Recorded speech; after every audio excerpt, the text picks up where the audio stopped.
Praja Shanti party chief KA Paul కీలక నిర్ణయం తీసుకున్నారు. ప్రజాశాంతి పార్టీ తెలంగాణ శాఖ అధ్యక్షుడిగా మాజీ మంత్రి బాబు మోహన్ ను నియమించారు. తెలంగాణలో ప్రజాశాంతి పార్టీ బలోపేతం కోసమే ఈ నిర్ణయం తీసుకున్నట్టు కేఏ పాల్ వెల్లడించారు. ఇప్పటికే వరంగల్ ఎంపీ అభ్యర్థిగా బాబు మోహన్ ను ప్రకటించిన విషయాన్ని గుర్తు చేసిన కేఏ పాల్ తెలంగాణలోని 17 ఎంపీ స్థానాల్లో అభ్యర్థులను నిలబెడుతున్నట్లు ప్రకటించారు. బాబు మోహన్ ప్రజాశాంతి పార్టీలో చేరాక అనేక మంది పార్టీలో చేరేందుకు ముందుకు వస్తున్నారని చెప్పారు. తెలంగాణలో బీజేపీకి ఓటు బ్యాంకు లేదని, అందుకే కాంగ్రెస్ లో 4 ఏక్నాథ్ షిండేలను తయారు చేశారని ఆరోపించారు. పొంగిలేటి శ్రీనివాస్ రెడ్డి, రేవంత్ రెడ్డి, కోమటిరెడ్డి వెంకటరెడ్డితో పాటు మరో వ్యక్తి ఏక్నాథ్ షిండే అయ్యే అవకాశం ఉందని ఆరోపించారు.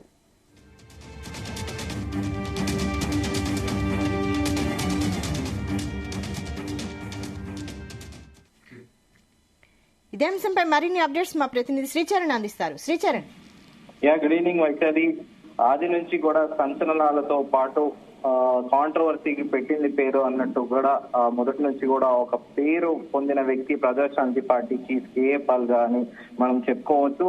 తరచుగా ఆయన ఏదో ఒక సెన్సేషన్ క్రియేట్ చేయాలని, లేకపోతే ఆ సెన్సేషన్ క్రియేట్ చేసే ప్రయత్నంలో వివాదాల్లో కూడా తరచుగా ఆయన చిక్కుకుంటారని కూడా మనం చెప్పుకోవచ్చు.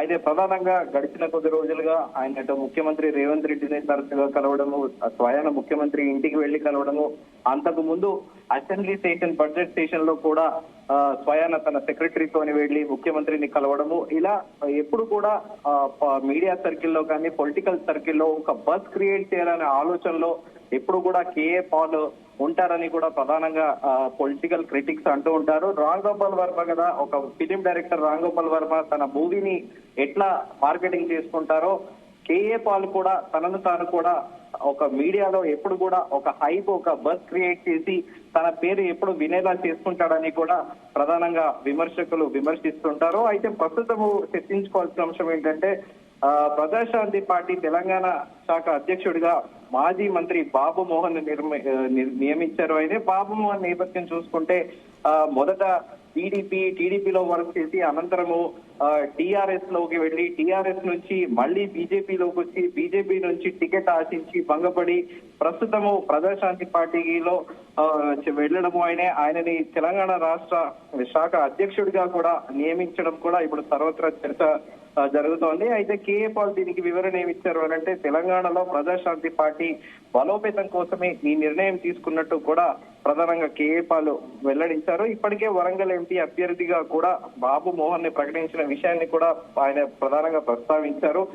దానితో పాటు తెలంగాణలోని 17 ఎంపీ స్థానాల్లో కూడా అభ్యర్థులను నిలబెడుతున్నట్లు కూడా ఆయన ప్రకటించారు. బాబు మోహన్ ప్రజాశాంతి పార్టీలో చేరాక అనేక మంది కూడా పార్టీలో చేరేందుకు ముందుకు వస్తున్నారని కూడా ఆయన ప్రధానంగా ప్రస్తావించారు. దీనితో పాటు బీజేపీ వైపు కూడా ఒక ఆరోపణ చేశారు. తెలంగాణలో బీజేపీకి ఓటు బ్యాంక్ లేదని, అందుకే కాంగ్రెస్ లో 4 ఏకనాథ్ షిండేలు తయారు చేశారని కూడా ప్రధానంగా ఆయన ఆరోపించారు. అయితే దీనికి ముందు కూడా ఒకరోజు స్వయాన నెల రోజుల కిందట స్వయాన కేఏ పాలే ప్రెస్ మీట్ పెట్టి గతంలో కదా ఉమ్మడి ఆంధ్రప్రదేశ్ ముఖ్యమంత్రిగా ఉన్న నందమూరి తారక రామారావుకి ఎలాంటి వెన్నుపోటు పొడిచారో ఇప్పుడు కూడా ముఖ్యమంత్రి రేవంత్ రెడ్డికి అలాంటి వెన్నుపోటు పొడిచేటందుకు కాంగ్రెస్ లో 4 తయారుగా ఉన్నారని కూడా ఆ ప్రెస్ మీట్ సందర్భంగా కేఏ పాల్ ప్రస్తావించారు. అయితే దానితో పాటు ఆయనే ఆ 4 కూడా హెచ్చరిస్తూ ఏం చెప్పారంటే, గుండె తీసేస్తాను ఎవరైనా రేవంత్ రెడ్డికి వెన్నుపోటు పొడవాలని చూస్తే, గుండె యువకులందరూ కూడా తమ ఇంట్లోకి వెళ్లి రేవంత్ రెడ్డి యువత అందరూ అలాగే తన యువసేన కూడా వాళ్ళ గుండెల్ని పిండేస్తారని కూడా ఆ ప్రెస్ మీట్ లో ప్రధానంగా ఆయన ప్రస్తావించారు. దీనితో పాటు జనవరి 31వ తేదీన స్వయాన ముఖ్యమంత్రి ఇంటికి వెళ్లి గాంధీ జయంతి రోజున అక్టోబర్ 2న global peace economic forum summit ని హైదరాబాద్ లో నిర్వహించనున్నారని, దానికి సంబంధించి ప్రపంచవ్యాప్తంగా ఉన్న వివిధ కంపెనీల సిఇఓలు, డైరెక్టర్లని కూడా పారిశ్రామికవేత్తలని ఆ సమావేశానికి రావాల్సిందిగా కూడా ఆ ఒక సెల్ఫీ వీడియో తీసుకొని ముఖ్యమంత్రి పక్కన కూర్చొని ఇలా ఎప్పుడు కూడా మీడియాలో నానుతో ఏదో ఒక సెన్సేషన్ క్రియేట్ చేయాలనే ప్రయత్నంలో ఉంటారని ప్రధానంగా కేఏ పాల్ ని అందరూ క్రిటిక్స్ అంటారు. గతంలో కూడా ఒక ప్రముఖ మీడియా ఛానల్ కి ఇంటర్వ్యూ ఇస్తూ కూడా 2 రాష్ట్రాల ముఖ్యమంత్రికి ఎన్నోసార్లు నేను అభ్యర్థించాను, మీరు ఓకే అంటే ఆంధ్రాలో 1,00,000 కోట్ల పెట్టుబడి, తెలంగాణలో కూడా 1,00,000 కోట్ల పెట్టుబడి తెచ్చేటందుకు నేను రెడీ, కానీ ఏ ముఖ్యమంత్రి కూడా పెద్దగా స్పందించరు అని కూడా ఆయన ప్రధానంగా 2 రాష్ట్రాల ముఖ్యమంత్రుల్ని కూడా అప్పట్లో ఎద్దేవా చేశారు. ఏదేమైనప్పటికీ ప్రస్తుతానికి కేఏ పాల్ తీసుకున్న డెసిషన్ కాస్త సెన్సేషన్ గానే ఉంది. కానీ ఆయనను విమర్శించే వాళ్ళు మాత్రం కేఏ పాల్ ఎప్పుడు కూడా ఒక సీరియస్ పాలిటిషియన్ కాదు, ఆయనకి వరల్డ్ వైడ్ గా మంచి నెట్వర్క్ ఉంది, ఆయన తలుచుకుంటే నిజంగా కూడా బిజినెస్ మెన్ ని తీసుకొచ్చి ఇక్కడ ఇన్వెస్ట్మెంట్ చేయించగలడు. కానీ ఆయనని తరచుగా అందరూ కూడా ఇతర రాజకీయ పార్టీ నాయకులు ఆయనని కమిడియన్ గా చూస్తారనేది కూడా ఆయన పైన ప్రధానంగా ఒక అపవాదం ఉంది వైశాలి. రైట్. అయితే ప్రజాశాంతి పార్టీ నుంచి పోటీ చేయడానికి లోక్సభ టికెట్ ఆశిస్తున్న అభ్యర్థుల పేర్లు ఏమైనా బయటకు వచ్చాయా? అసలు ఎవరైనా ఆశిస్తున్నారా? మనం ముందుగా అనుకున్నట్టు కేఏ పాల్ ఒక హైప్ అనేది తీసుకొస్తారు, ఒక బస్ క్రియేట్ చేస్తారు.